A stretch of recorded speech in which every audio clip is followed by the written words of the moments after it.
എപ്പോഴാ ചില പ്രതിസന്ധികൾ നമ്മുടെ ജീവിതത്തിലേക്ക് കയറി വരുന്നതെന്ന് നമുക്ക് പറയാൻ പറ്റുകയില്ല.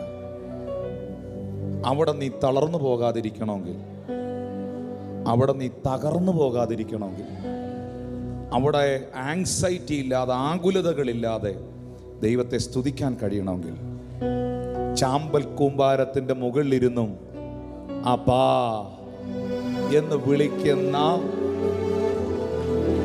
ഒരു ബന്ധം ദൈവത്തോട് വേണം. നിന്റെ പ്രാർത്ഥനാ ജീവിതം എങ്ങനെയുണ്ട്? പകൽ മുഴുവൻ ശുശ്രൂഷ കഴിഞ്ഞിട്ട് എല്ലാ സന്ധ്യായാമത്തിലും മലയുടെ മുകളിൽ കയറിപ്പോയി അപ്പനോട് മിണ്ടുന്നൊരു മോനുണ്ടായിരുന്നു. എല്ലാ പകലത്തെ ശുശ്രൂഷകളും കഴിഞ്ഞ് എല്ലാ സന്ധ്യാസമയത്തും മലമുകളിൽ കയറിപ്പോയി രാത്രികാലങ്ങളിൽ അപ്പനോട് സംസാരിക്കുന്ന ഒരു പുത്രനുണ്ടായിരുന്നു. ആ പുത്രനും കിട്ടി കുരിശ്, ആ പുത്രനും കിട്ടി അടി, ആ പുത്രനും കിട്ടി പീഡനം.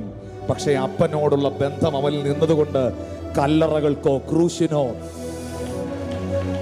അവനെ തകർക്കാൻ കഴിഞ്ഞില്ല. അവൻ മൂന്നാം നാൾ ഉയർത്തെഴുന്നേറ്റു.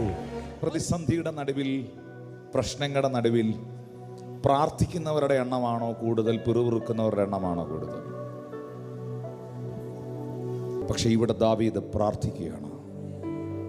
വാൾ അന്വേഷിക്കേണ്ടവൻ എഫോദ് അന്വേഷിക്കുകയാണ്.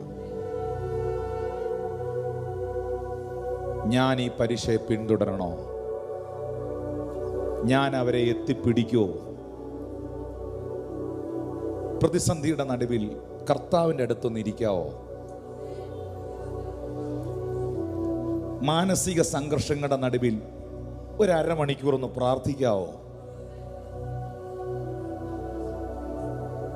ഒരു പായ എടുത്തിട്ടിട്ട് അതിനകത്ത് കയറി കുറച്ചു നേരം മുട്ടയെ നിന്ന് കൈ ഉയർത്തിപ്പിടിച്ച് ദൈവത്തോടൊന്ന് വർത്താനം പറയാവോ? ദൈവമുഖം ഒന്ന് അന്വേഷിക്കാവോ? അന്വേഷിച്ചാൽ നീ ഒരു ശബ്ദം കേൾക്കും.